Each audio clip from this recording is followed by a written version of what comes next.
49 when he feels the motivation to do it. I know he's been working a lot on exo skip. Okay, and they're off.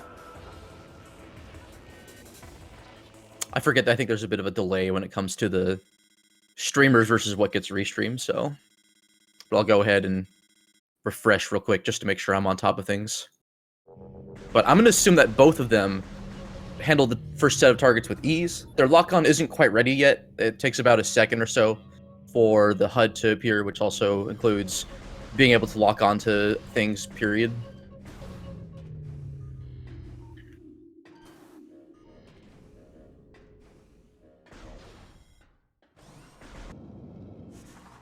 But this opening sequence is more or less going to be the same. You'll see some strats to make the movement more optimal, but you won't quite see any skips yet.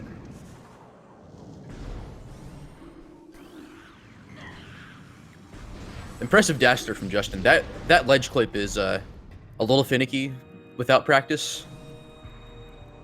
I feel like I have to constantly practice that rail clip to be able to... It saves I don't know, half a second to a second. Just small little optimizations like that.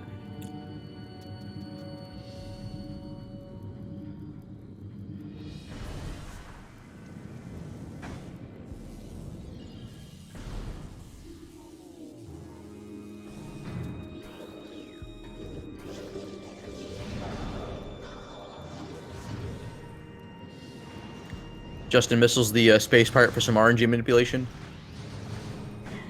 I need to learn this strat where you damage boost off the turret. Apparently it's or not apparently, it is consistent. I just don't know how to do it yet. Very clean Cody ledge from Justin. Oh, and Gunert's got a little bit stuck on the turret there. That can happen. It's a bit annoying.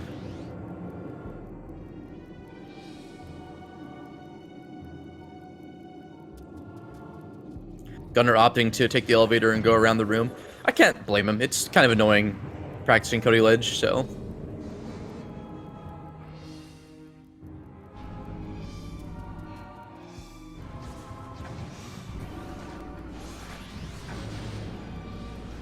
Oh, very good toilet bowl there. That always annoys me whenever that happens, but... Unfortunately, I just have to go with the flow. That is a terrible pun.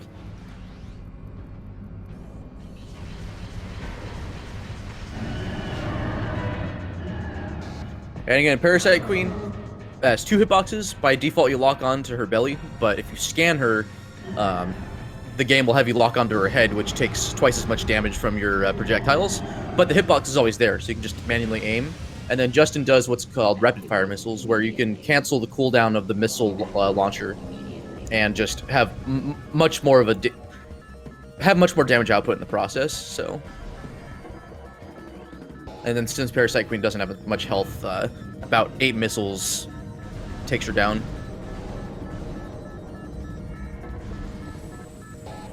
Yeah, I haven't seen it look quite like that before, but I've definitely had to unmorph sometimes where the oh.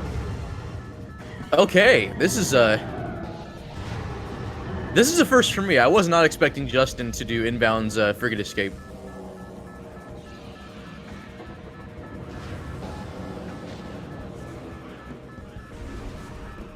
Oh, that door is annoying to shoot.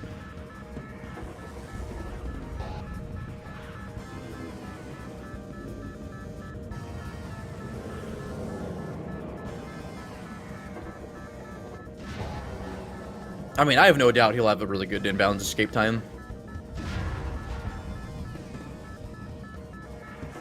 And while Frigate Wall Crawl is faster, if he'd rather not take the risk, then I don't blame him.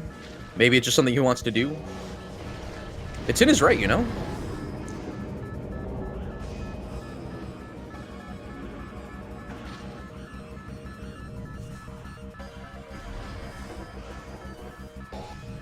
Gunner following suit, also doing inbounds escape.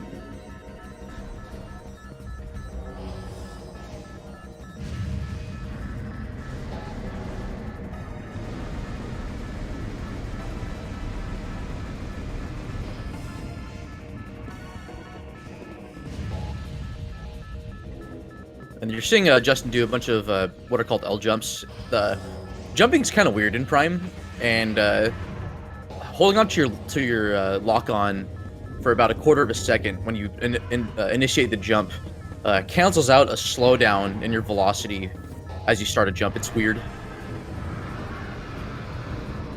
but it's actually really useful. There's some small sequence breaks you can do with it, especially after you get space jump boots.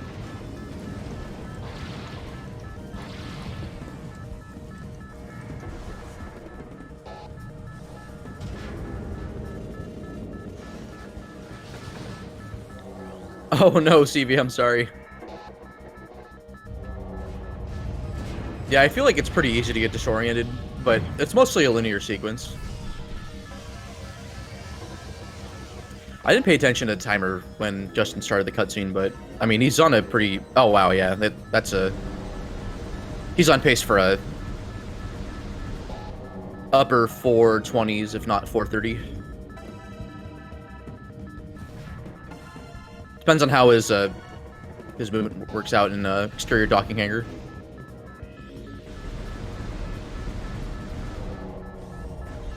Okay, maybe not 430 quite, but mid 420s for sure. Bunny hopping in this room is annoying.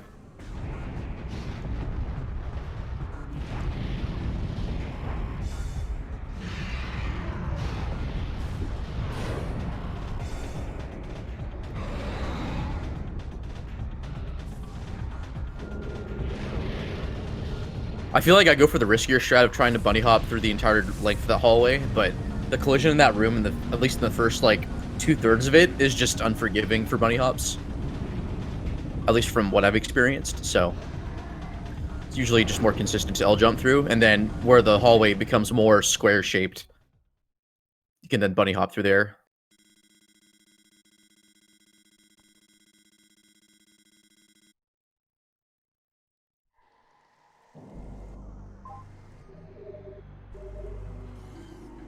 Oh my god, Justin. And he nails left space jump first.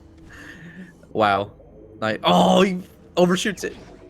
Everyone does it. And still gets a low 720 space jump time. What a gamer. And Gunert making it out of the frigate. I didn't see what his time was, unfortunately.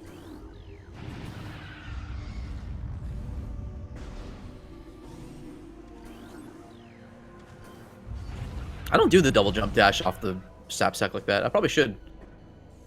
I'm probably going to learn a thing or two from Justin's movement.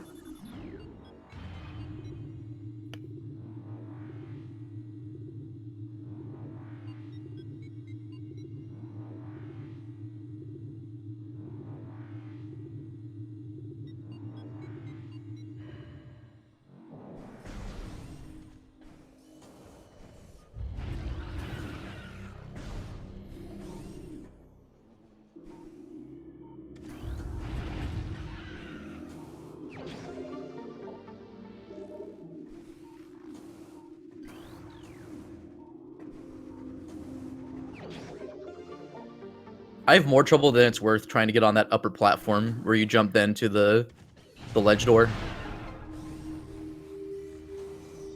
Something I should absolutely practice and work on. I just don't do it. This series of bunny hops too.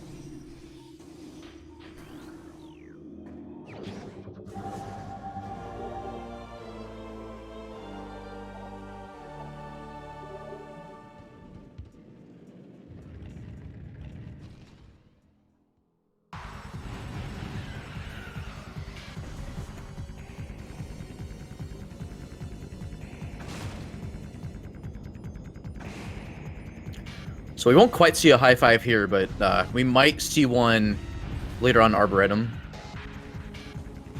Depends on how the movement goes for both runners. Enjoy this music for the next, I don't know, minute or two? Probably 2 minutes.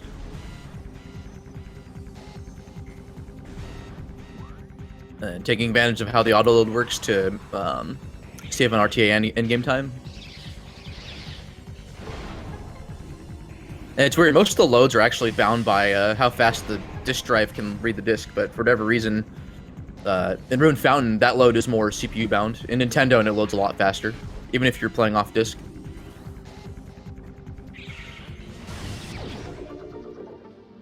Very important knowledge that I'm imparting on everyone.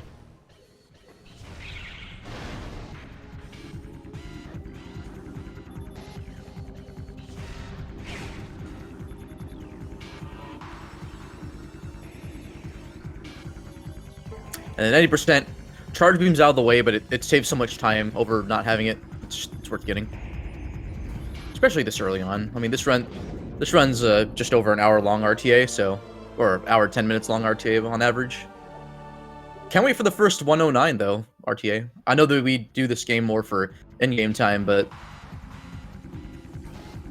I don't think we're quite at that level yet. I think T3's 49 is, like, just over 110 RTA.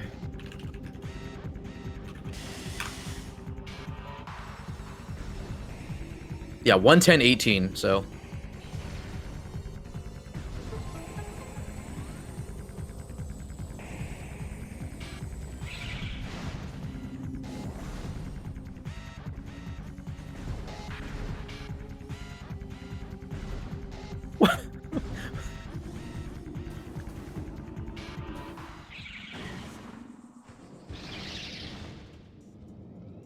I don't know what those ions did to Justin in the past, but he wasn't having any of it.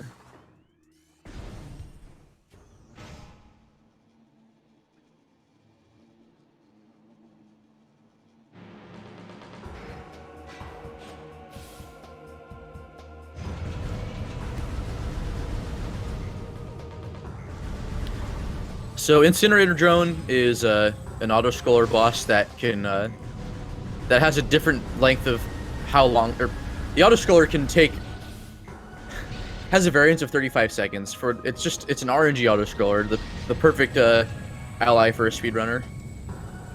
Free time loss. I mentioned this in yesterday's race with Venmi and Skull64, but there are so many factors with I think there's like an incredibly high number of patterns that Zoid can give you. They're just so minute, and you know how fast each eye comes out in each phase, or how fast the eye comes out in each phase of the fight. Justin claims he has a new fastest recorded time, which I think actually is pretty accurate, and it's still 4 seconds off of the off of a perfect Zoid. And it's still like a fraction of a fraction of a percent. It's like I should probably calc that.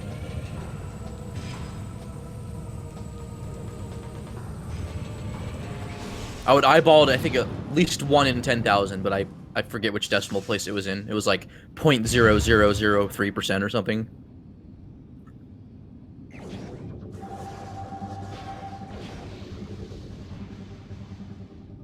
But yeah, there are bombs. Bombs are just absolutely necessary for traversal. We can't get to Findrano without it in bounds. A lot of just morph ball tunnels in general that need them, so it's worth doing the auto-scroller.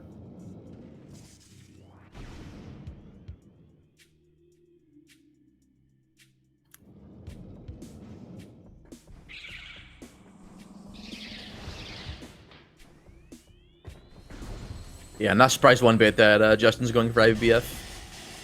Frigate wall crawl's unforgiving. It's like by far the biggest reset point if you do that wall crawl.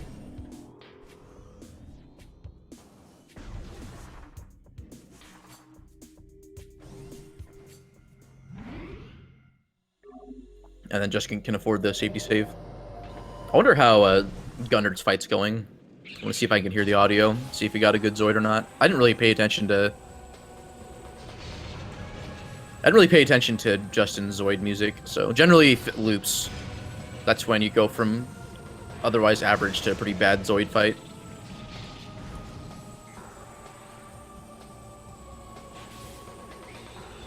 So right about there is when Justin's like best Zoid ended, which is nuts. Oh, Miguel, I don't think anyone's going to be doing Thug Route for a while. Okay, that was a pretty decent Zoid.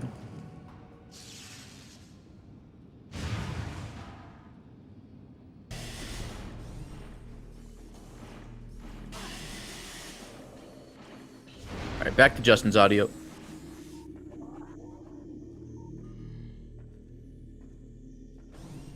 Okay, I'm curious. I need to pay attention to Justin's screen for a bit because he has 10 missiles and there's a strat that Vemi does and I do, and from what I've been told, but I don't know if it's just purely anecdotal or if there's actual science behind it. Yeah, you can skip the kind of didn't mention that you can just bomb jump over the door to Flagra, the gate. It doesn't save a huge amount of time over optimal movement with scanning. I think it's like on the order of like a second or two, but it's a pretty satisfying skip. In an RTA setting, it's probably a bigger time save. Nope, you don't need to do a triple bomb jump. There's collision on the right side of the door that makes it work with the double bomb jump. Also depends on what version you have. Although I don't think any bomb jump would actually work. Oh, and of course I didn't actually pay attention to the first dash that Justin did, so I'll take a look at the VOD. But the reason I mentioned him having 10 missiles is because I think what refills you get from Flagra after destroying the first bomb slot,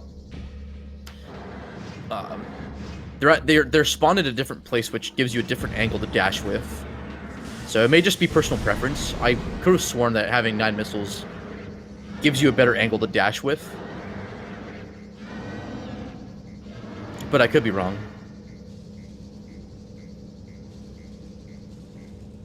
Could just be pseudoscience for all I know.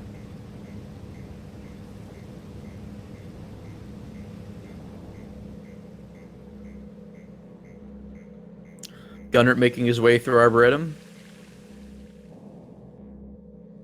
Okay, he's just opting to climb the room this way. Using the Warwasp Hive as collision, while consistent, can be pretty punishing, so.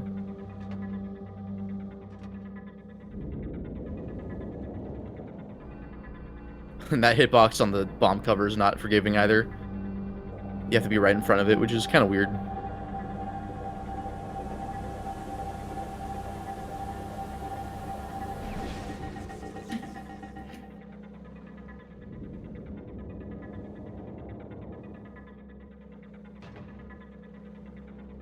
Also, surprising lack of fusion suit from Justin.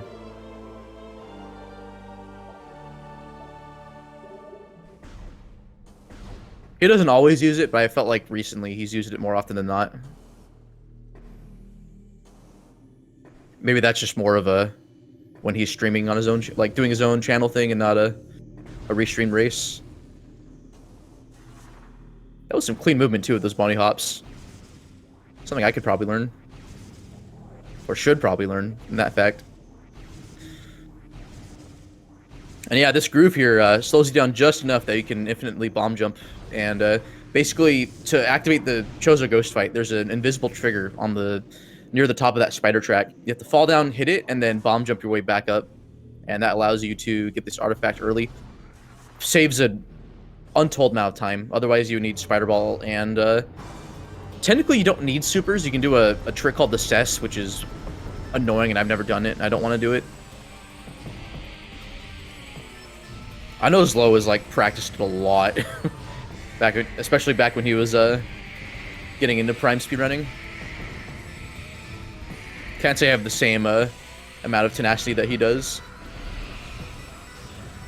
But yeah, otherwise you have to come back to Chozo at some point and go back to Sun Tower, and it's not the most direct route to go back to Sun Tower in any percent, so.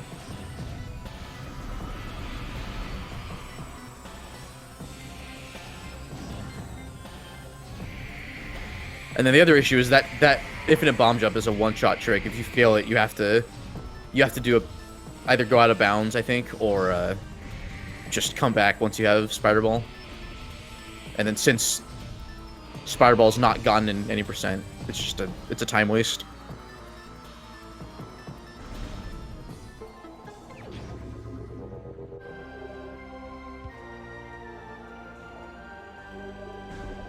Justin saying sorry for frame drops, but sounds like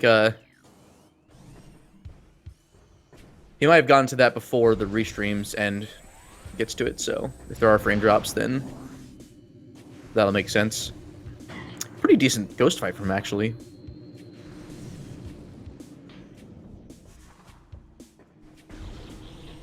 Like, that was pretty solid.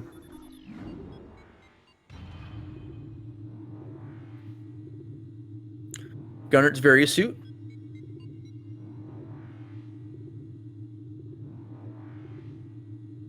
I do feel blessed that both Gunert and Justin are not using Fusion Suit.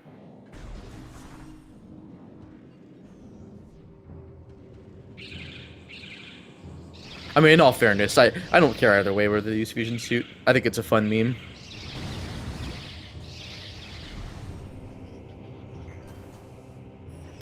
Justin demonstrating that Echo's knowledge with the roll jump, even though it's not specific to Echo's. Or I guess just somehow making it look like a roll jump in Prime, because the movement's different.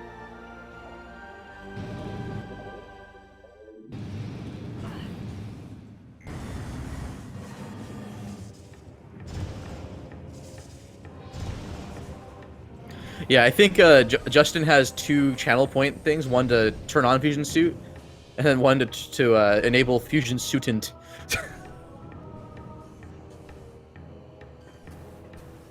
It's too good. Oh, I think his jump got eaten because he ran to the side of that platform. That can happen in Prime, unfortunately. It's really annoying.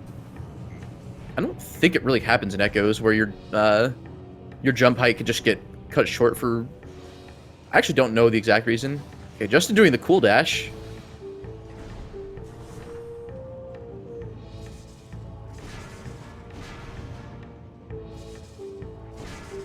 Alright, let's see how good Gunert's ghost fight is. Hopefully they play nice to him.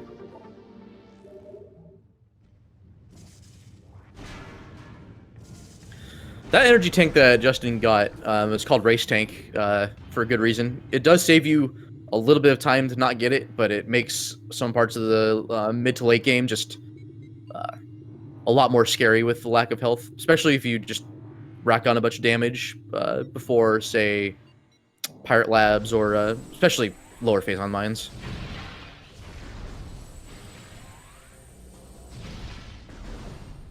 Getting those stun locks.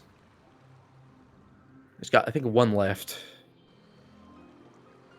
Fortunately, the ghosts are a little bit farther away from him.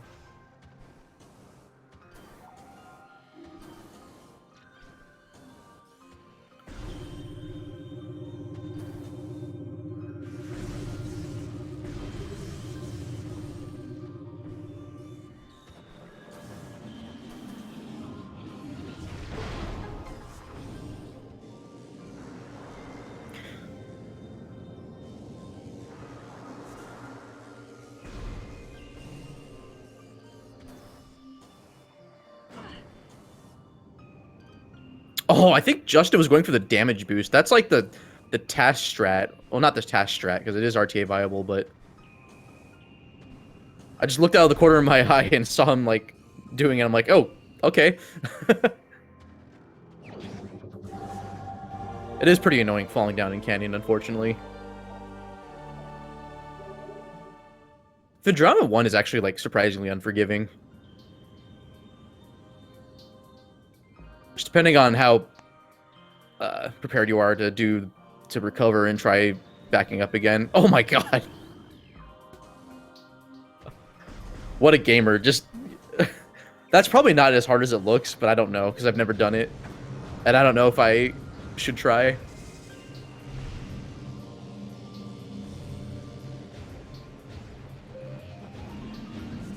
I mean, it only saves, what, a second, so...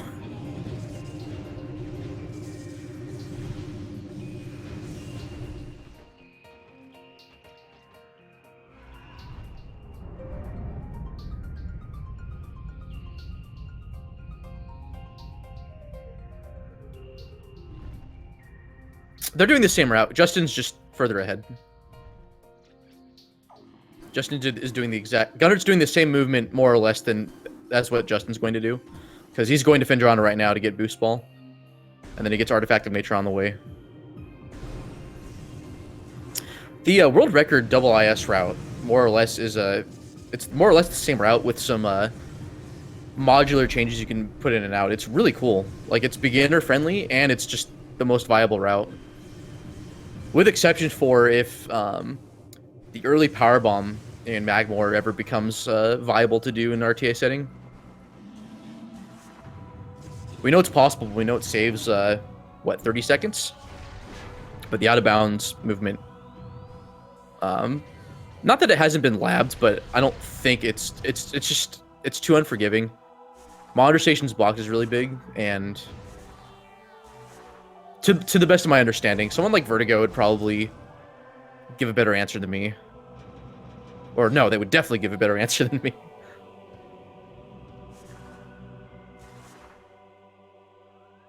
Shout out to me not paying attention to Justin's Wave Sun. He's doing a sequence break here where he's going to get both Wave Beam and Artifact of Sun. Artifact of Sun normally requires Plasma to reach, but this infinite speed trick will abuse how Samus interacts with loaded actors. And so by doing this, he will get both Wave Beam and the Artifact of Sun at the same time. There is an inbounds version of this that is much more forgiving, or it's much less risky, but you have to do the boss fight. And so the out-of-bounds variant saves about 30 seconds. It's like 25 to 30 seconds, I think. Used to save more time until a way to cancel the infinite speed state and then just be able to freely boost through Chozo Ice Temple was found.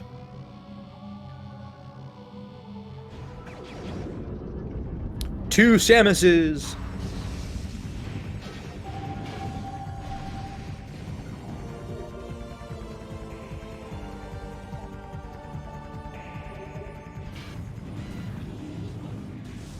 Oh, I mean, anyone with a decent skill can get the 48.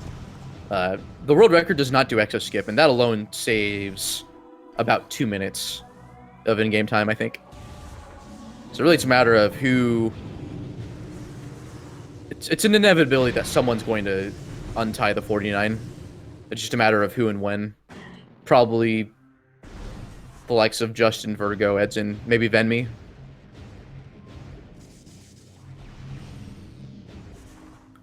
Draken if he comes back, for Alex if he makes it his main motivation. I mean, it could be anyone. It could be me if I decided to somehow get good.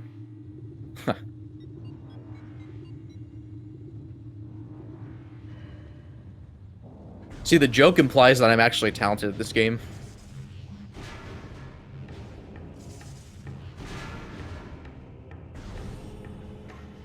Oh my god, Dante. I don't watch much anime, but isn't that like a Naruto reference or something?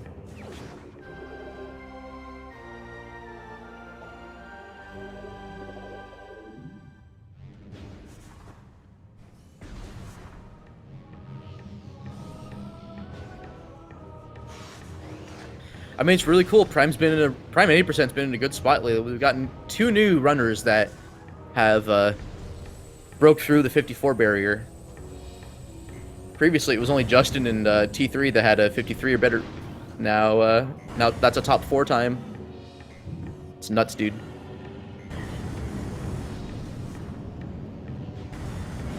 Vemiel sooner or later gets to that point as well, along with a few other runners if they come back to 80%.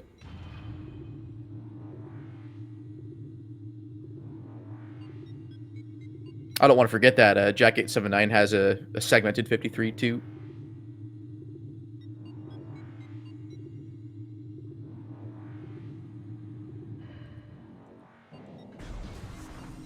Gunner doing Wave Zone 2. Okay, so he's gonna need to shoot the door twice to get the transition. So first one is to actually load the room. Oh, he falls down shorelines though. Ooh, I don't. Did he save? I was looking at Justin. Falling down in shorelines is the worst. It is not a forgiving. He's gonna have to do a. Oh, this is interesting. Is he gonna try to door warp?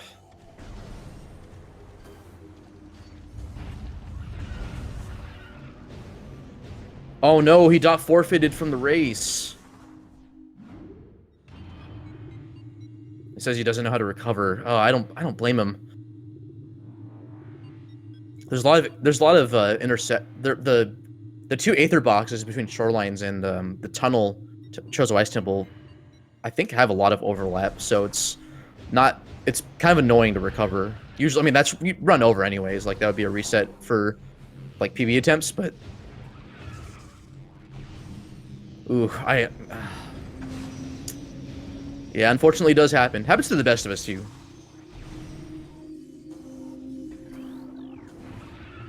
Literally everyone that I know that does Wave Sun will sooner or later fall down Shorelines. It's just a reality.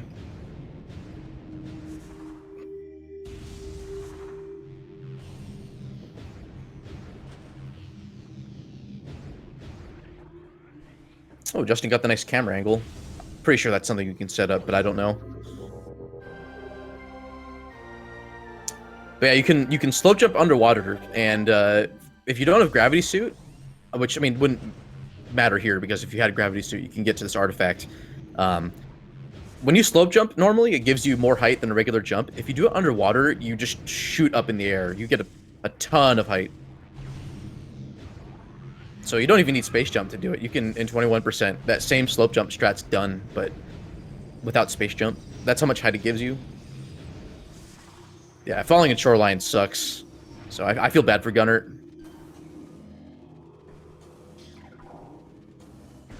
Sorry that happened, man.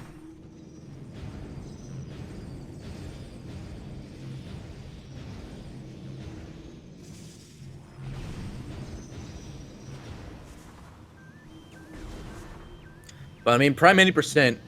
Once you start including those out of bounds, it gets pretty unforgiving. I mean, there are plenty of reset points, even in a race when you're doing it inbounds. I've died in mines, who knows how many times, even when I was doing it like purely inbounds.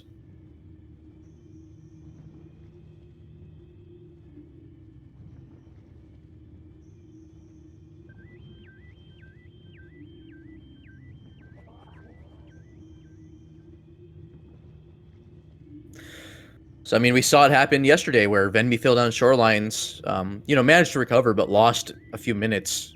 And then Skull ended up soft locking, doing the out of bounds later on. Thankfully, he had a backup save, but that still was, another 2 minutes lost for him. So this other infinite speed here, there's a power bomb on the other side of this lava pit, and normally it requires a power bomb to open, or to gain access to. There's like the Bendezium wall or something, and you have to destroy it with a power bomb. Again, infinite speed has the property where it just, because there's the rotational value of the morph ball is set to nan, I think along with a couple of other variables in game. The way that Samus's interaction with actors is calculated when it uses that nan value, if the actor is not like in a small enclosed space, the game will basically say, yeah, Samus is interacting with this and is therefore touching it. So that way, that exploit allows Justin here to get power bomb. It's a bigger sequence break than it looks. It's not hard to do either. Although you have to be careful because when you're in infinite speed, you won't be able to unmorph again without getting into a cutscene that repositions Samus, which he's going to do. If you saw earlier, when before he was going to go get bombs, he destroyed the missile lock on this door, and that's because this save station is the most convenient spot to restore Samus's sight, in a sense, to get rid of Light Show. And Light Show is just a side effect of the, yeah, smart. He's going to do IVF, so he falls down. And the probably unlikely chance, but still possible event that he could soft lock or something, or just be in a state where recovery is just not worth it.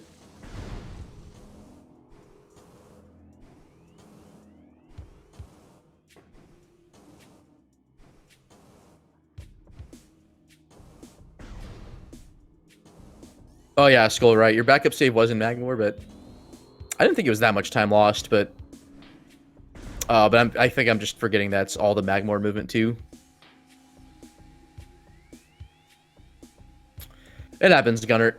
You'll be on PvP pace again soon. I believe in you, man. Yeah, so light show, you can still move around, but unfortunately your arm cannon is basically useless. Not only is the morph ball's rotation speed set to Nan, but I believe it's the camera bobber or the variables that control the camera bobber movement when like Samus is idling. Or I guess they're just still active even if Samus isn't in the animation. Ooh, Justin came up a little bit short on that jump, but you can just get stuck on the side of walls like that and then use morph ball bombs to propel yourself back up. I don't know how he fell off the side there, but I don't do this wall crawl that much, so yeah, Justin's infinitely more experienced with this than I am. So this saves quite a bit of RTA, not as much in-game time when done, I guess before getting... it's weird. Anyways, there's another trick coming up that IBBF is needed to do, and it'll save time later on if Justin gets it. Justin going for those in-game time saving strats. Saving 0.8 seconds letting this cutscene play out. Allows him to immediately switch to Ice Beam. If he doesn't buffer it, you can't... If he doesn't skip the cutscene, you can buffer the Ice Beam switch. So that's done frame 1 instead of after you regain control. I think after the item pop-ups text.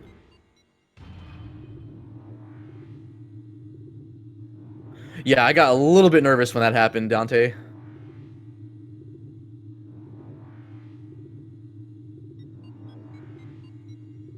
But yeah, Gunert, for what it's worth, you're still a gamer. We're all gaming today.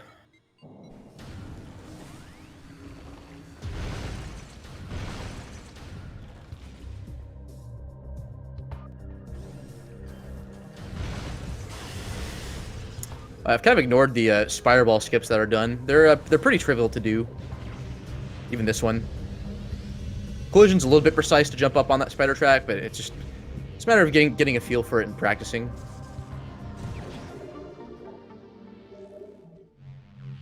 And then there's one that he did to get to the second half of Chosen Ruins, and that's that spider track's kind of weird. There's just enough standable terrain on the side that you can jump up on the spider track, morph, and then enter the tunnel. There's also a bomb space jump you can do to get enough height to reach the morph ball tunnel, like the upper one.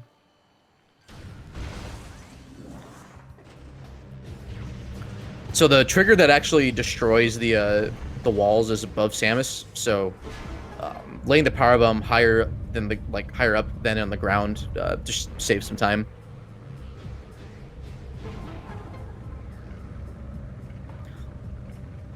I think you could like double bomb jump and then lay the power bomb, like if you want to demonstrate for yourself. But the faster way is just like for a speed run would be to boost off of that little thing sticking out of the ground.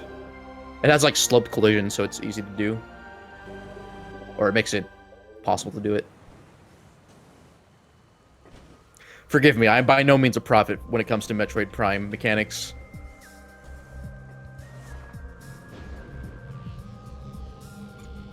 Justin going back to the worst room of the game.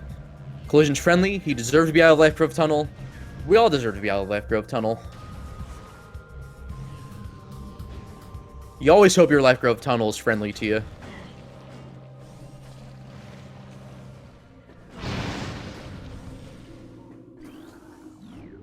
That room is weird. Like, it seems like it has... Like, it has bad collision, but, like... I think more or less... boosting through that room, for me at least, is a bit consistent, but... That's purely anecdotal, so... You are, by all means, free to take what I'm saying with a grain of salt.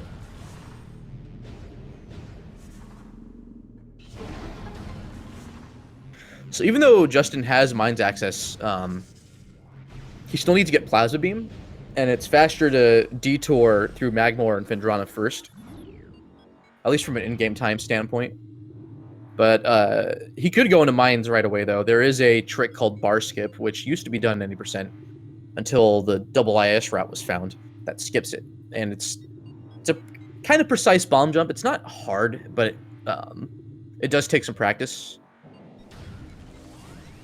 It's not forgiving. I'm not sure how big of a reset point it was. I'm sure for some runners it was.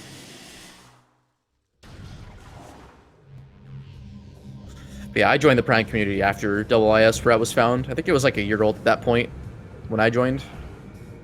Or started running the game. Nice movement there from Justin. That dash, like, does take a little bit of practice. Because, like, I think you have to time your space jump. Because you have a 2-second window to input your space jump. Otherwise, you can't jump in the air. But then also, you don't want to be...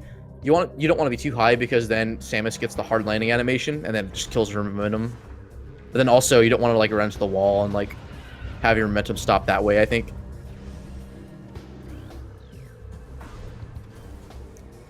Reverse frigate crash site was worse. Okay. Justin with the knowledge. Oh, right. That's right. Part of that route did reverse FCS.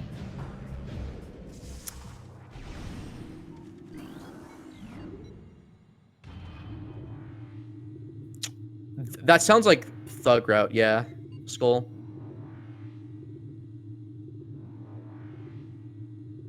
It's also an intended item order, which I did one run of with Diceron. That was a fun meme.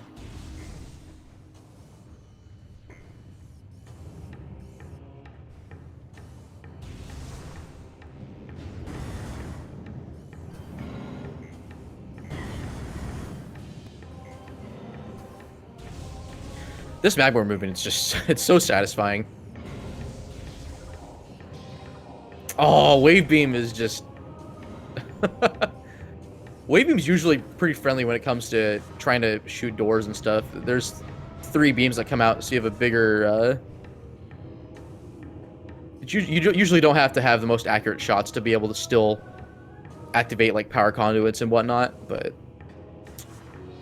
Not today. Or at least that shot just, It happened. Nice spinner skip, though, from Justin. So far, really clean movement. And he's going to do the faster method of skipping the spiral ball puzzle. You can actually stand on, like, the rim of the room and then climb up the spider track that way without having to actually have spider ball. But this method's faster. Saves, I think, 14 seconds.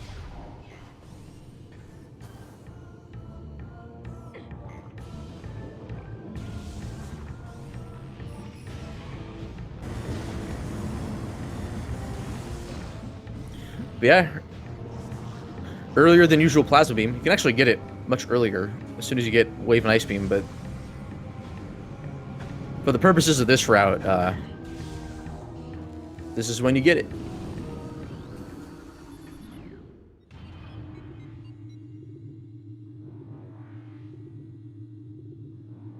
It's okay, Gunner. We all are. I would be very much behind Justin. Like, minutes behind. His PB is 9 minutes faster than mine in game time, so...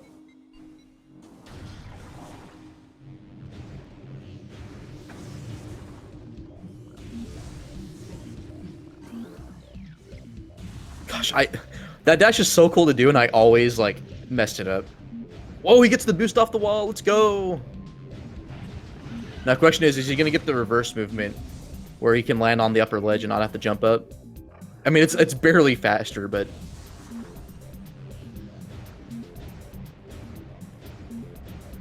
I mean, it's... I've rarely seen people get it. Nice. That's a really clean climb. You have to be at a kind of precise angle, I think, to get that slope jump to the point where you're not hitting the rock above you. It's weird, but with that, if you know the angle and practice it, it's actually not as bad as it looks from my experience, but there'll still be points where that could be a reset point just from losing too much time or the pirates firing their missiles at you. And then if you fall in the water, it's just bad. The Adrana's Edge is a bad room.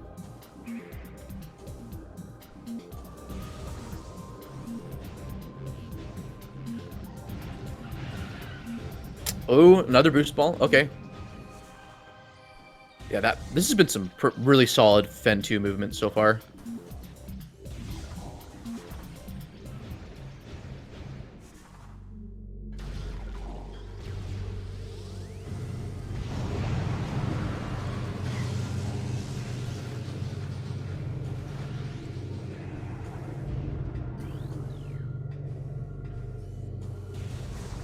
And research core is one of those rooms where it demonstrates the way standable collision works in Prime. Did he get a power bomb from the pirates, or is he just going for the movement? He didn't destroy the boxes at all, so.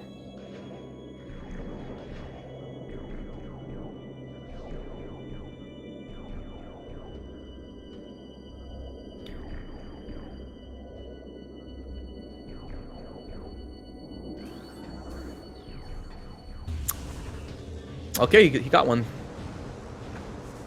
Don't know if it was from the Flying Pirate in Findrana's Edge or if it was a Varal box, but I didn't notice if it would have appeared like. I don't know if he saw it before the cutscene started. Shouts to me paying attention. I'm a commentator, and I'm just dropping the ball hard.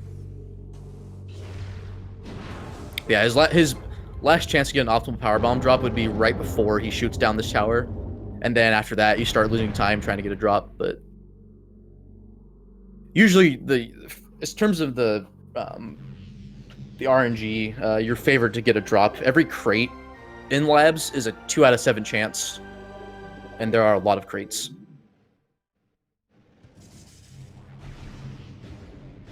So it's mathematically always worth it to skip the power bomb expansion in Findrana's Edge. I mean, it's beginner friendly too. It's nice that it's there, in case you don't like having to deal with luck. But you're a gamer either way.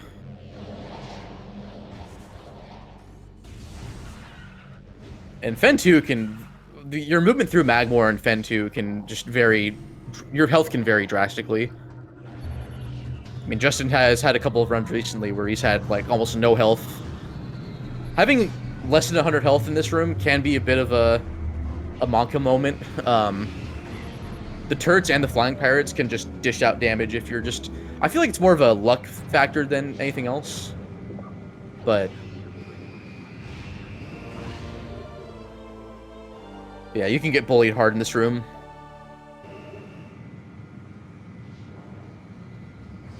He actually took damage as he got the item. I don't see that too often.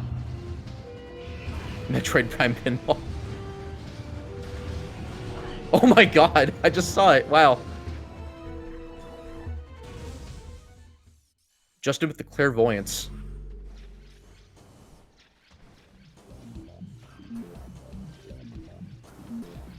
Oh wow, that's cool. You know what? I've actually seen that before, and I just completely forgot that was a strat. Oh, Calvin definitely can play Metroid Prime pinball. And I think the space pirate at the top of Research Core can sometimes do that too. But I find it's more often with the beam troopers in mines, like in Phazon Processing Center.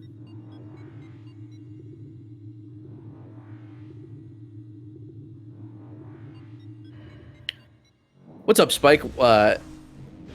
There's a race happening, or was. Unfortunately, gunert did forfeit, but you're seeing the #1 seed in this tournament just, you know, this movement's pretty godlike to me, but, I mean, I don't know if it's accurate to say that this is more or less a jog for Justin. I mean, he is doing legitimately hard strats too, so. But all that practice just pays off. Justin's put in a lot of work. gunert fell down in Findrana's shorelines, and I don't think he's practiced how to recover it, so unfortunately he decided to forfeit. Which is understandable. I too do not like falling down shorelines.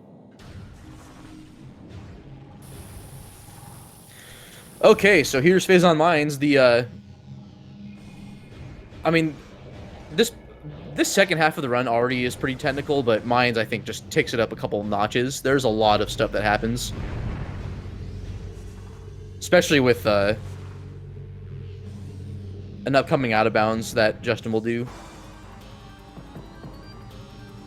The corner is, like, a lot closer to Chozo Ice Temple. I think there's a lot of overlap between the edge of the bounding box and where the box is in the tunnel. That's why it's, like, kind of annoying to recover, I think. you pretty much want to... I think Vemi prefers just to go to the skybox and fall back down. Although I wonder if door warping would be worth it, or even if that would crash the game or not. If you already have the tunnel loaded. But yeah, I mean, you know, unfortunately it does happen. Prime 80% can be unforgiving. I mean, who can blame Gunner? He's trying to go fast. We're all trying to go fast.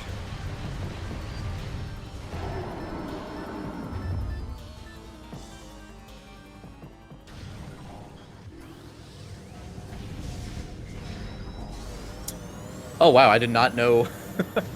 I usually wait a bit to make sure my plasma beam is fully charged, but that was some pretty optimal. That looked pretty optimal to me, but who knows? All right, Justin going for mate. Oh, he's doing it.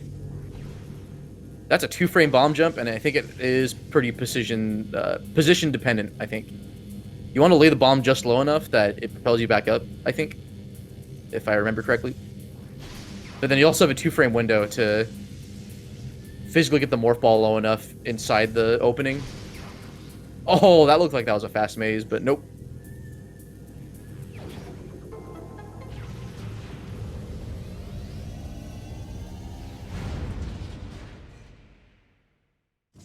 Yeah, that was a debate if I saw one.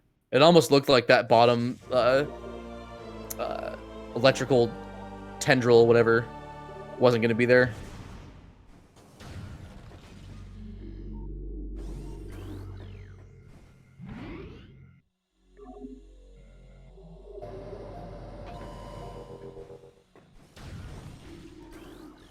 Justin doing the marathon save. He does do early newborn, and you're going to see it.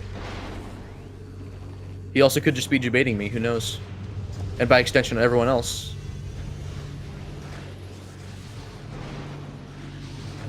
But really, the true villain would be me, because I'm setting up everyone's expectations that Justin's going to do it, and he could very clearly just not do it. Or he has every opportunity to not do it.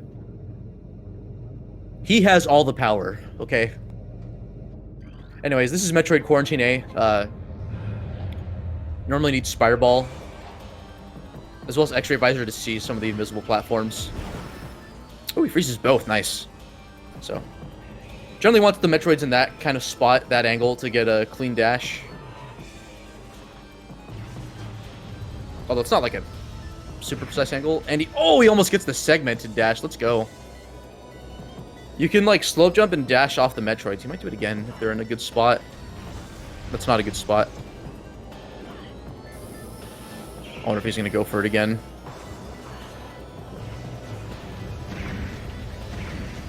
Oh, but all the Metroids are dead, so... he might just do the backup strat with the missile. Yep.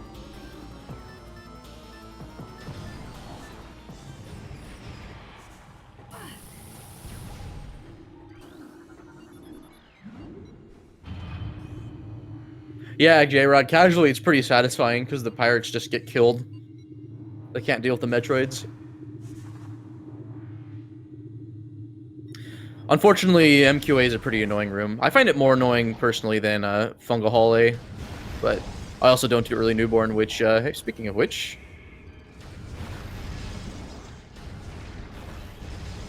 we'll see. Yeah, you definitely need, the 100 Metroid's dead.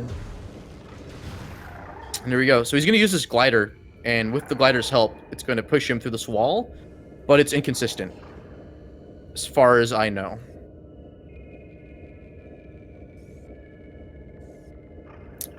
That's the hardest part of this out of bounds here, is just actually getting out of bounds with this in the first place. I don't know if he just needs to be fast enough with the added velocity from the glider, if that's how the game engine interprets it, I'm not sure. Or if it's actually just a hole in the collision. Because usually there are less clips and more just... there's an actual hole. There he gets it there. That's, what, third try?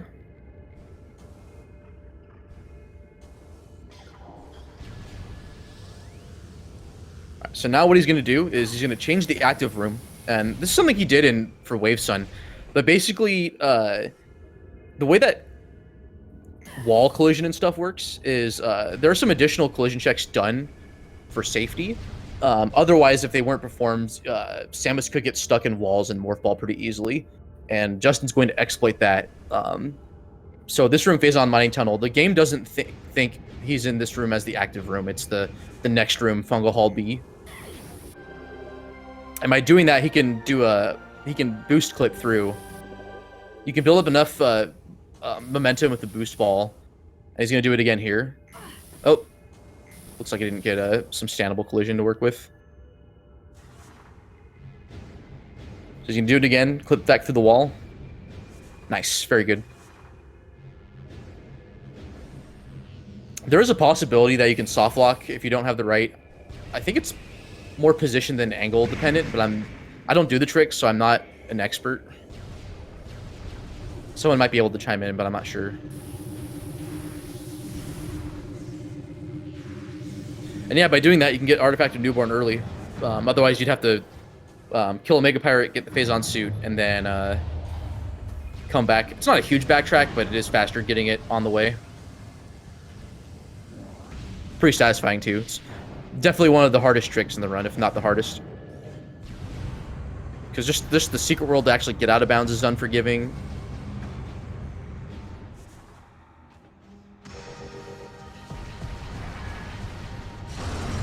And me just completely ignoring that he did this cool dash to get to the other side of Metroid Quarantine B, but... I mean, that's more just with practice. It becomes pretty consistent, at least from my experience. Nice. He gets the Trooper skip animation, so he gets the... He lays a power bomb like that so that the Omega Pirate doesn't call on the other beam troopers to come down and interfere. Also gets him to into this phase faster, so it saves I think 10 seconds or up to 10 seconds. You can still save time, but just get the side effect of him taking enough time to call the beam troopers.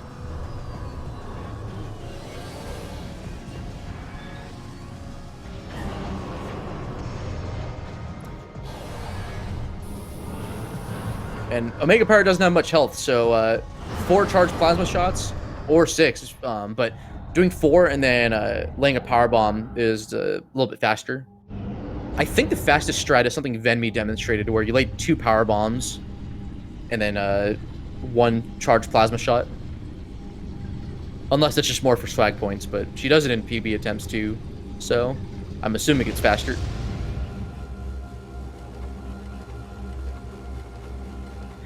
But yeah, OP's satisfying. He's a boss that you can just 100% manipulate. He always spawns in the Phazon pool furthest away from you, and he'll never be in the same pool twice in a row.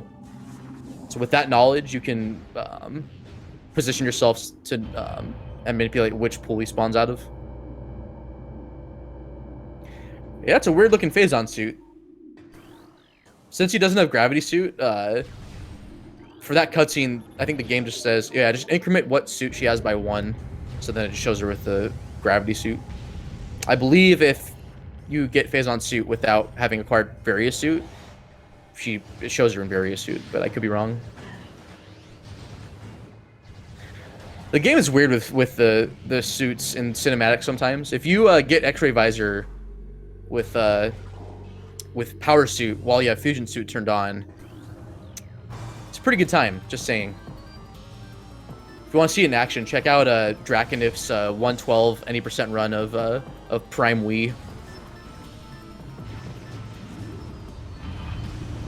So Justin wants at least 24 missiles. He's too shy, but that's fine. He'll have to switch to Plasma or hope for a drop in ore processing, or oh no, there's no Metroids there, so that wouldn't be worth it. So if he ends up not getting 24 missiles, then he'll lose a little bit of time, but that's better than... It's better to be close. This is the hardest spider skip in the run. Shaft 1 for sure is pretty unforgiving. Because not only do you have to do a bomb space jump to get enough height and land on some pretty small collision, but there's some collision on the side of the spider track that's it's kind of similar of a concept to how you skip Spider Ball when going to late Chozo. But it's I believe it's angle and position dependent, or it's angle dependent on the direction you have to hold into the wall so that when you fall down, you land on the standable spot. and not all the way down to the ground. Shaft 2 is easier. It's just one rock. It's dumb, but I find it less annoying. Although, again, the collision on the rock is very thin. I think it's one triangle that you can stand on.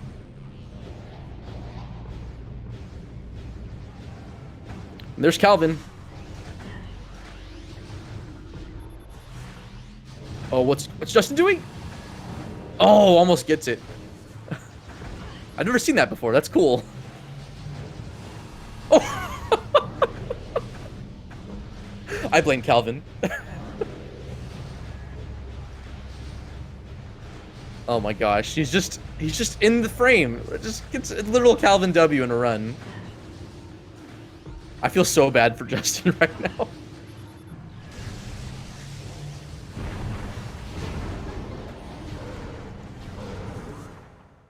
Maybe this is the price he has to pay to win, is just deal with that kind of jank.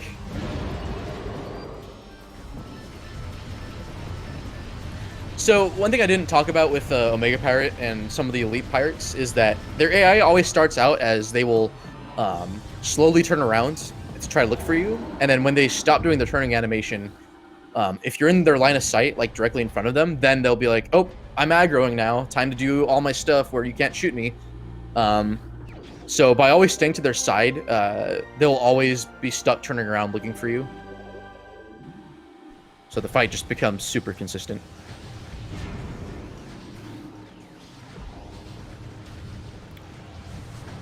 That was a clean climb. I don't even do that dash off the middle section.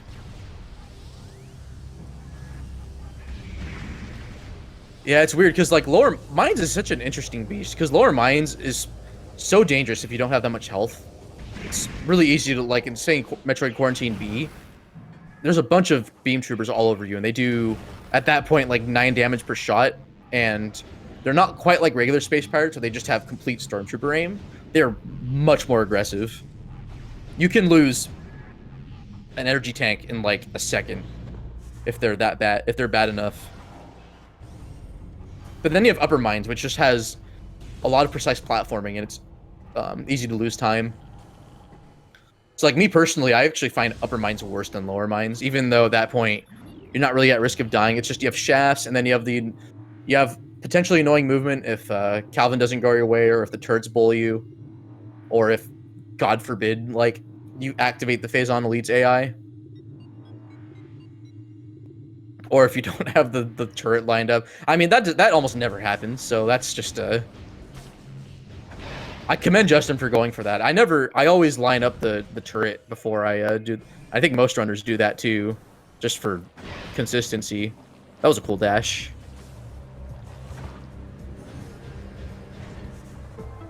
Then you also have that ore processing jump.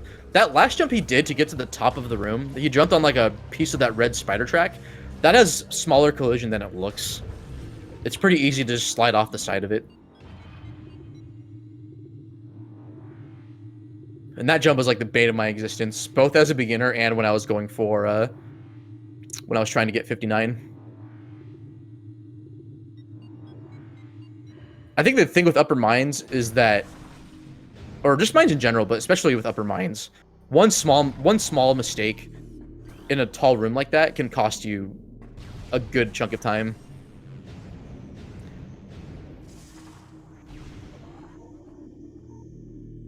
All right, so Justin, because he did IBF, he has not fought this Chozo Ghost. Oh, but he unfortunately doesn't get the Ghost Skip. He has to not fall into the center of the room. There's a large trigger in the room that if he runs into it, unfortunately, he spawns the Chozo Ghost. And if that happens, he has to kill the ghost to be able to, I think, leave the room. So, if you do get Ghost Skip, it does save you 40 seconds of in-game time. And then closer to a minute of RTA, if not more. Oh, I forgot to do that. Sorry. I forgot there's a thing in the layout where it says forfeit. That's my fault. Sorry, guys.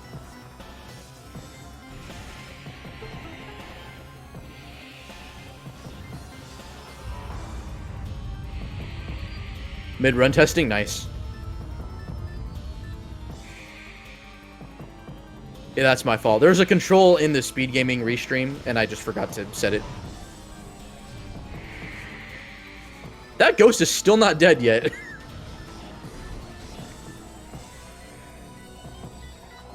Like, what's going on? I mean, Justin does have plenty of time.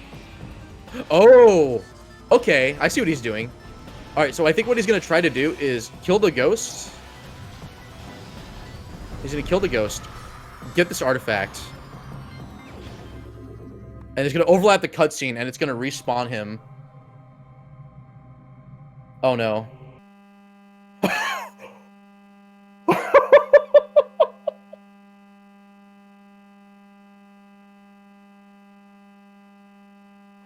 Oh my god. I mean, he's still in it. You guys ready for some more mines? That was a cool idea. It doesn't work. Now, like, as we've all found out.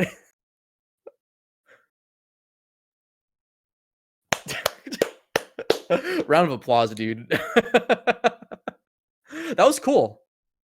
Yeah, I think Justin's idea, at least for like an in-game time save, is to see if that would reposition him, I think, in front of the statue. Or I guess it would be where the statue is after it slides forward, but that way he doesn't have to spend time leaving the room. Yeah, he did, but he has a save. He just has to do all of mines again, so. It's RTA, so he's not out of it yet.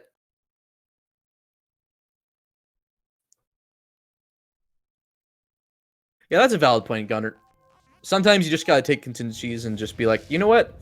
I'll just do this.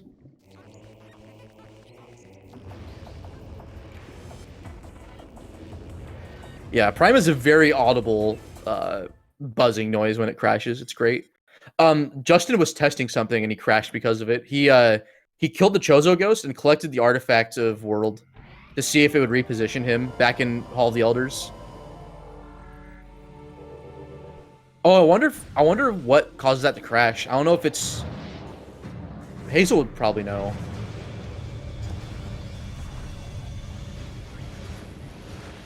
Oh, speaking of which, they're in chat, so. Hey, if that's okay. Maybe he'll get a better maybe he'll get first try Secret World off the glider.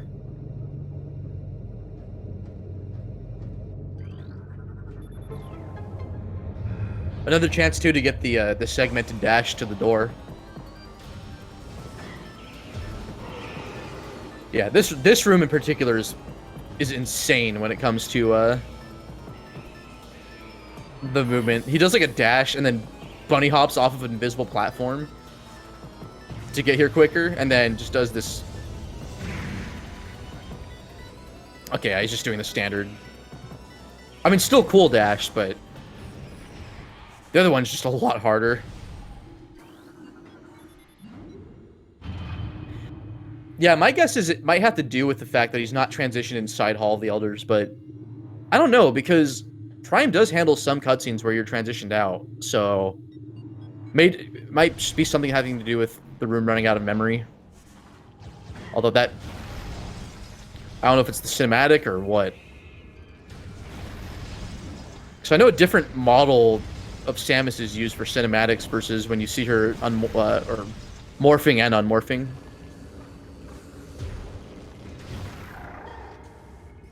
Gotta get the Prime Mythbusters on the case. First try Secret World, let's go. Oh, but he falls down. That's fine, he can recover.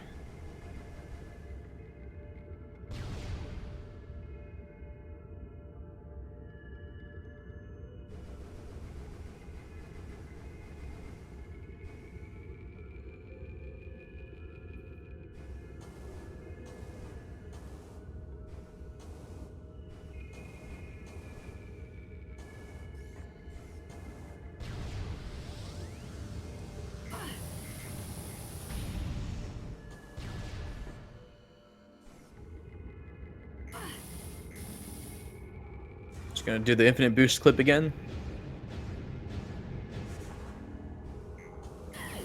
And for this room to do it, he has to transition out of the room so that the The room next to this phase-on mining tunnel is considered the active room.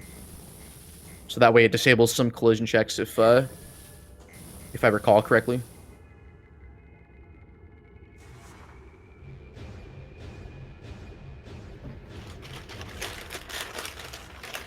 Excuse me, I gotta take a cough drop here. A lozenge, however it's pronounced.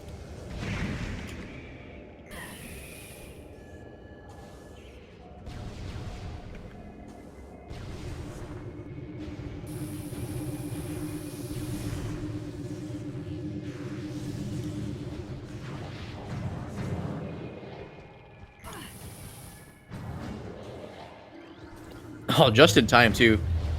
That shot from the pirate could have slowed him down, but I think he just pressed R in time, or he was just going fast enough as it is. You don't need too much speed. You don't have to have, like, the fastest speed possible to make that dash, but the more the better, for sure.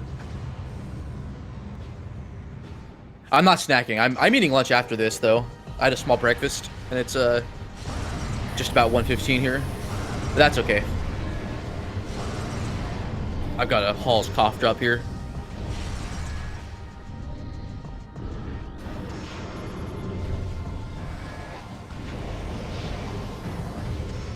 Okay, so he got the... So he failed Super Skip, but he gets the Plasma Pirates, so... Dealing with these pirates can be annoying, but he has more than enough time to dispatch them with Plasma or Ice Beam. Technically Wave Beam too, but... because at least with Wave Beam you can stun lock them. I find Power Pirates to be the worst because they take the most shots to kill. Power Beam isn't the strongest weapon against them.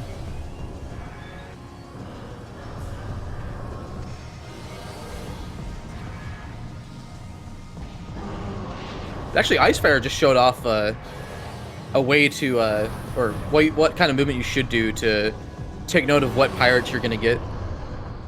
I think if you dash back to the door or something, and then just look up, you have an easy angle to see them as soon as they spawn.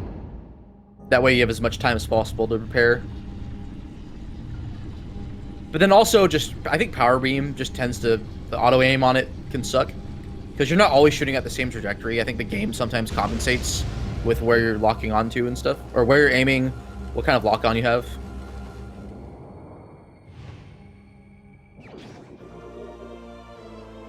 Shouts to the guy advertising his stream in pretty bad taste. Thinking people are going to watch him.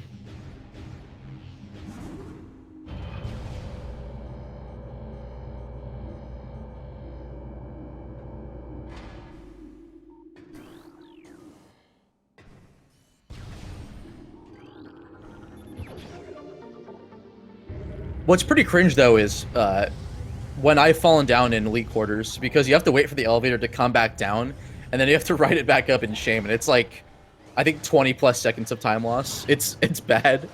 And I've lost 2 PB runs to it.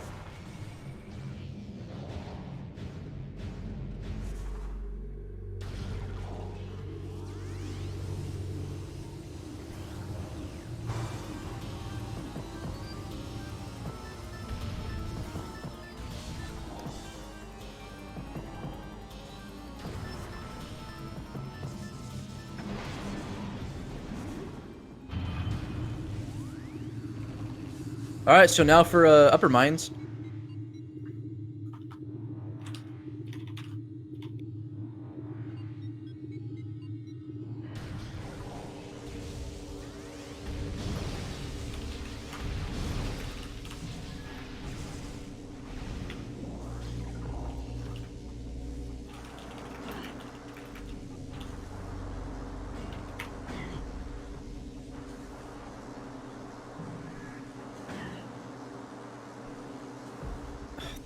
That last jump doing shaft 1 could be annoying.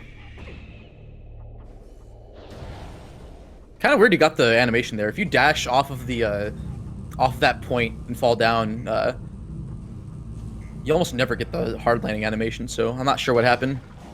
I think even Justin wasn't sure too. The screen shake.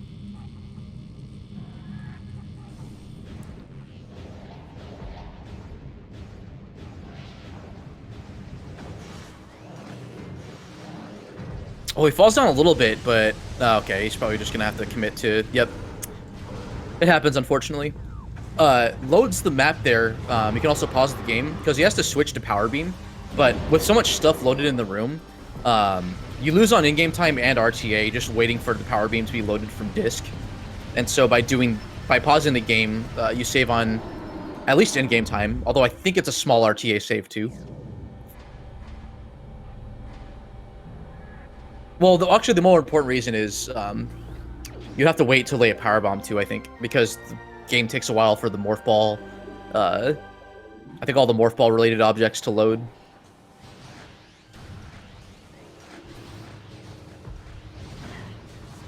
So there's Calvin doing his thing.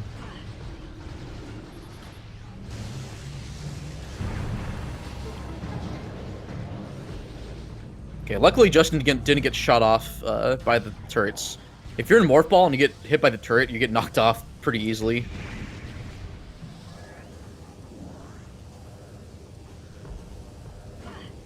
But I think as long as you're fast enough, you won't get hit. But I'm not sure. I haven't really blabbed that very much. I'm sure Justin has. Oh, I think he jumped over that track. That was weird. Yeah, so this ore processing climb, the collision's a little bit precise, but it's only this last jump that really sucks. Oh, okay, so he landed on it, but then he walked off of it. Happens to everyone. There we go.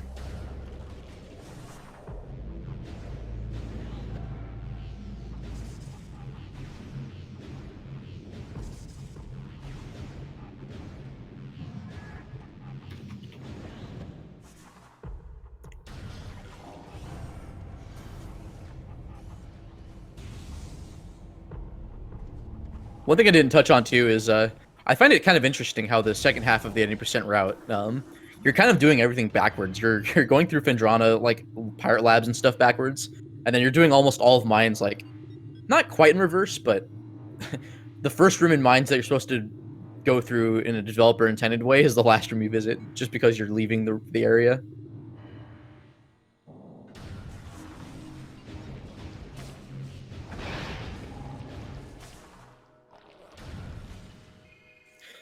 But, you know, as much talk with what Justin's been doing, and I just want to say both Justin and gunert have given an absolutely valiant effort there, and I just want to give them the kudos they deserve. Props to both runners. Prime is not the easiest speedrun to do at a high level. And as unfortunate as it was for gunert to fall into shorelines, like, it happens.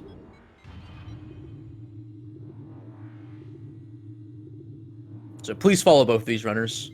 I have a command for that too, I think. Oh. Yep, there you go. There are their Twitch handles. Both are cool people.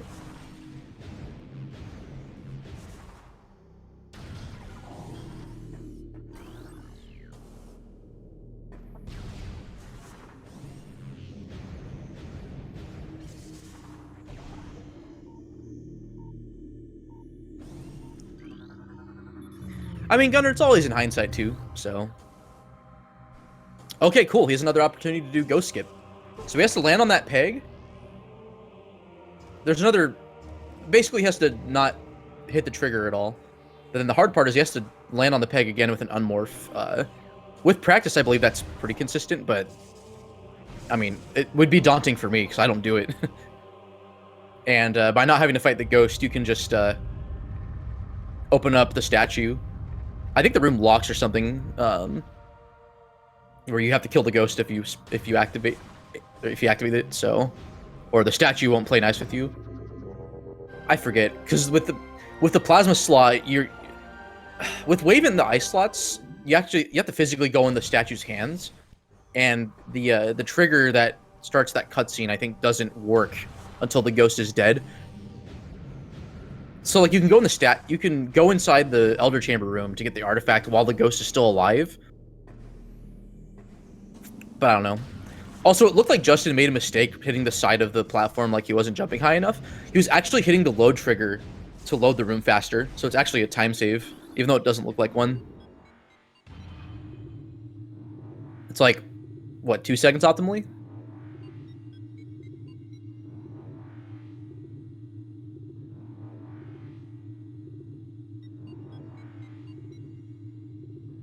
Okay, I figured it was the doors locking.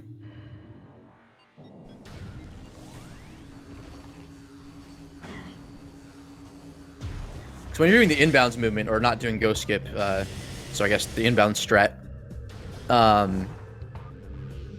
you just hit the trigger when you enter the room anyways, so... Or the trigger's unavoidable when you're navigating through late Chozo inbounds, so you have to kill the single ghost. And then... Yeah, the door's locking, that makes sense. But Justin has cleared mines once again. He vanquished the ghost that he didn't actually trigger.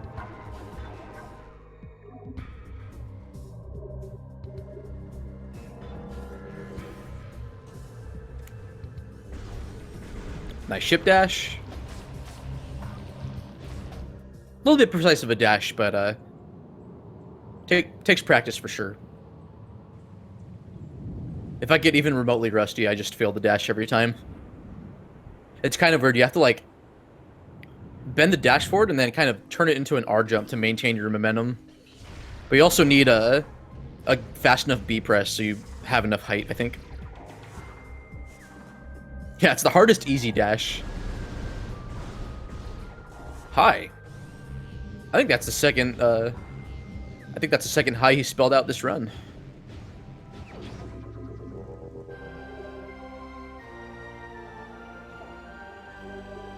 And there we have it, the last artifact, right there in Artifact Temple. And Ridley rears his ugly head. So this fight is very fast, so do not blink. Justin might get a frame perfect strat. Who knows?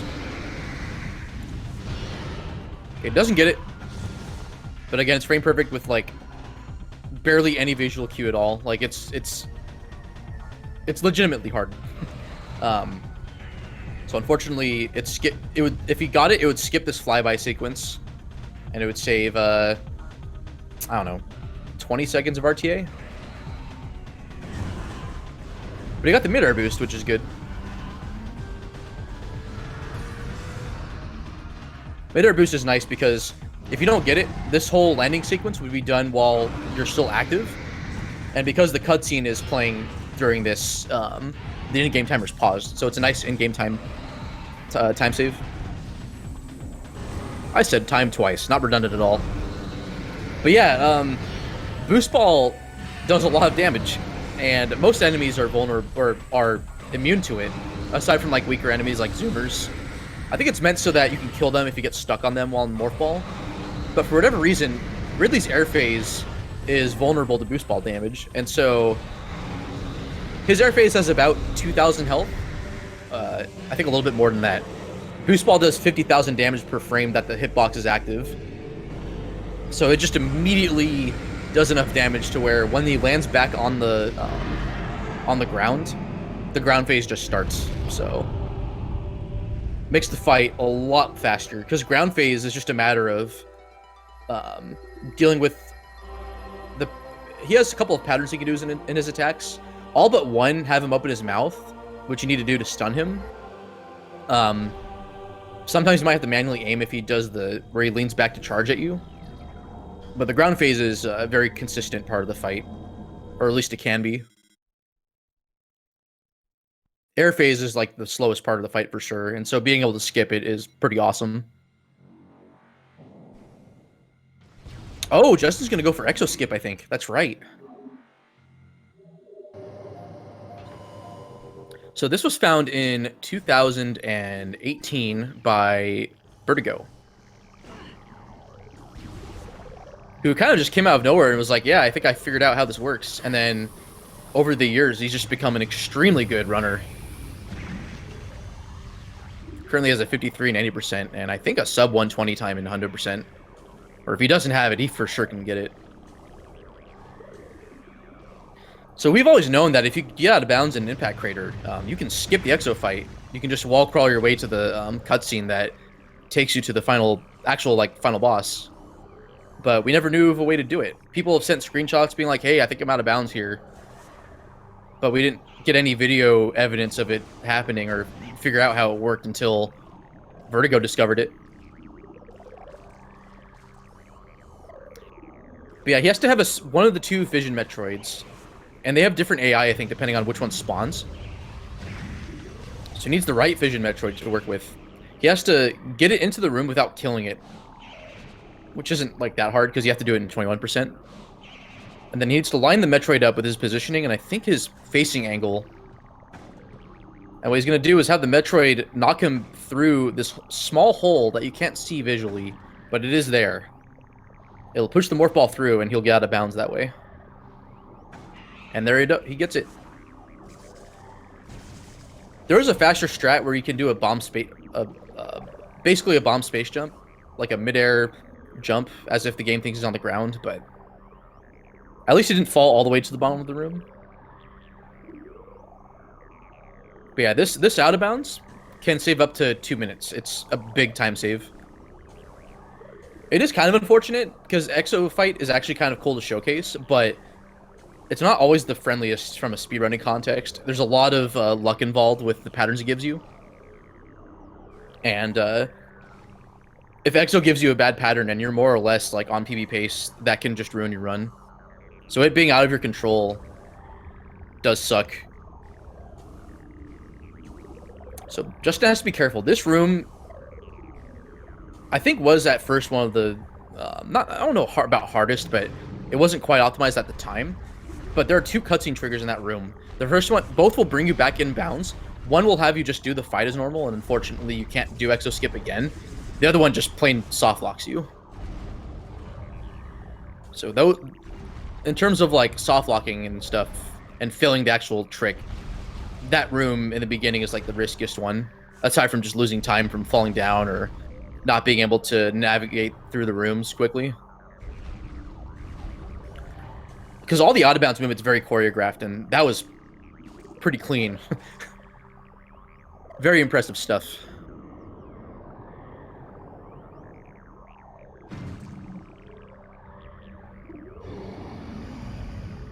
And it's weird too, because in the NTSC 1.0 version, if you skip this cutscene with Essence in it, the music doesn't play, but by doing Exo Skip, the Impact Crater music just doesn't go away, period.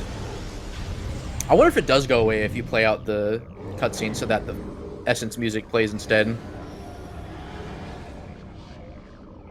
Yeah, Essence is laying the pool in a good spot. If you stand still, I believe it only lays a pool in 1 of 4 spots in the beginning. Usually out in front's a little bit better, but I prefer it on the right-hand side of the corpse, at least when you're facing it. So what Justin's doing right now is he's timing his phase-on beam shots so that he can get Essence to spawn a pool as quickly as possible. Essence will do a series of actions, be it doing its shockwave attack or moving around the area. But by shooting Essence with phase-on beam, it will immediately start its next attack. And so by shooting it again once it does its next attack, you actually cancel the animation. So it's a strat known as attack canceling. So he's going to do that for these first 2 pools. Get bullied by the 100 Metroids on the way. I think he killed both of them? Nope, there's 1 left. Now what he's going to do is a strat called pool canceling, where he's going to step in and out of the pool. What he's doing basically is he's buffering a phase-on beam shot, even though he's outside the pool. And by doing this, he can land phase-on beam shots without actually draining the pool of its ammo. Get more damage output out of the way, and finish off Essence, ideally in 3 pools, but unfortunately just came just shy of that, so he's going to have to wait a little bit.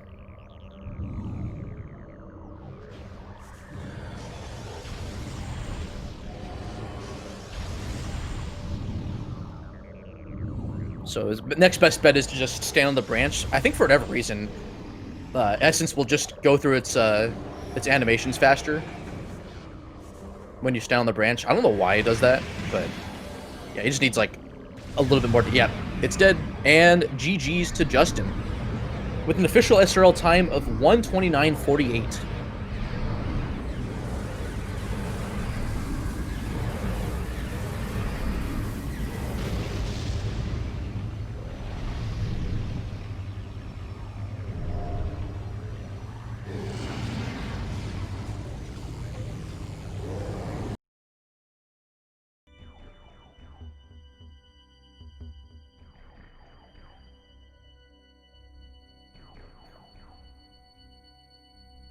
Not sure if we're doing a post-race interview. I think we have plenty of time for it. I have not been told that we're running behind schedule or anything.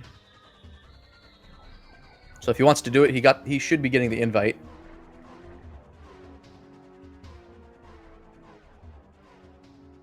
Good stuff all around, though. Again, shouts to both runners. Follow them both, please. They're awesome. You can check them out at twitch.tv/gunert and twitch.tv/JustinDM. And again, unfortunate that Shoreline's just reared its ugly head for Gunert. Hey, speaking of which, what's up, dude? I'm a little disappointed, but it happened. It's okay, you're not alone. Justin's gonna pop in here? Oh my gosh, Dante. I'm not sure. He should be getting an invite if he wants to do it. He's more than welcome to. Uh-oh. Oh boy. Wait. Well, saved all the way back in mines. So all that loss is going to be like probably in the low to mid 50s, even though he has a 129 RTA. I don't know personally. I'm guessing like a 52 or something. I swear if it's 52. He is not. Okay, I'll DM it to him manually. I got the link here. Just a second, Justin. 53, let's go. Nice. Casual 53.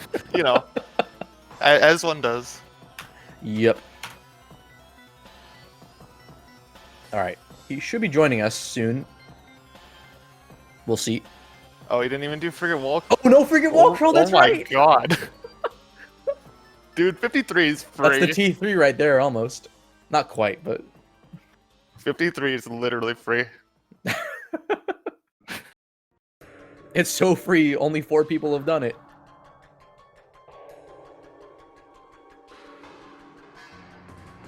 Alright, Justin, I just sent you a DM on Discord.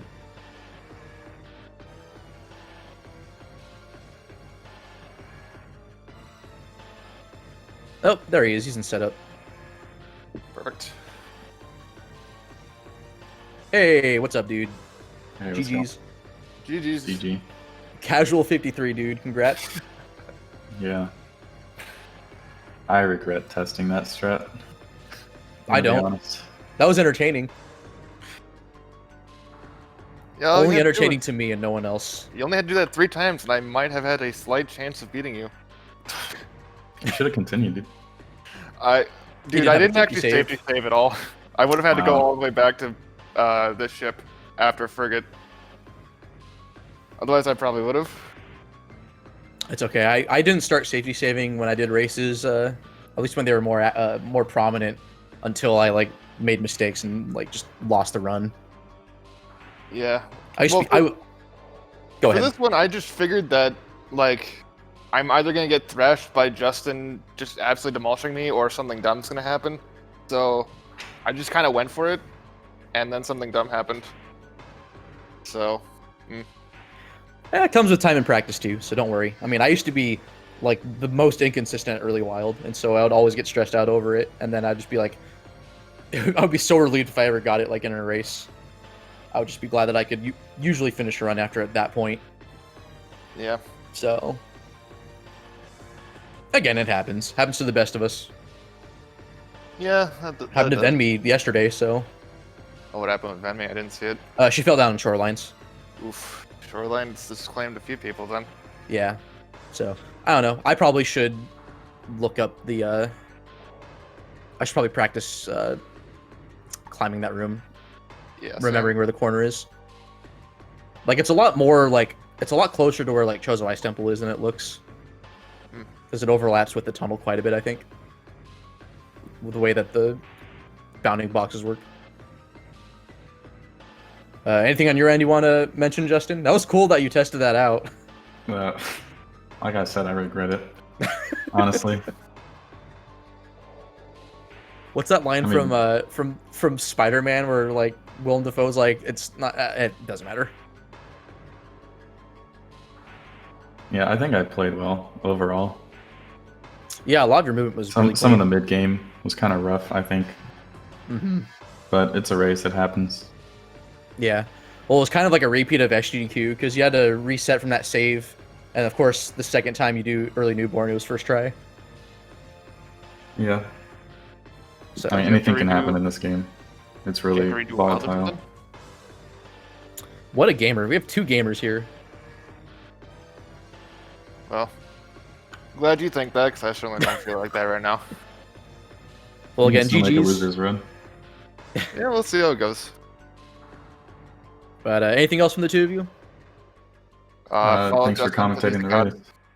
Yeah, again, follow both these runners, twitch.tv/gunert, twitch.tv/JustinDM. All right, I'm Bash Prime. I'm gonna head out too. I need to eat. All right. Thanks for commentary, Bash. Great as always. Thanks. As far as other Prime any % races, I think the next one happening is mine tomorrow. There's no SpeedGaming channel assigned yet, but that'll be happening tomorrow at 11 p.m. Eastern. So it'll be a late night one. Or no, sorry, not tomorrow, Tuesday on the 19th. Sorry about that. Looks like your boy Diggorath's going to be commentating that one, so that should be pretty entertaining. Oh, yeah. I need to brush up on my 90% practice for sure, so... But I do randomizers, so it's fine. Yeah. Anyways. Your randomizers have saved my consistency. They're the only reasons why I even won my last round.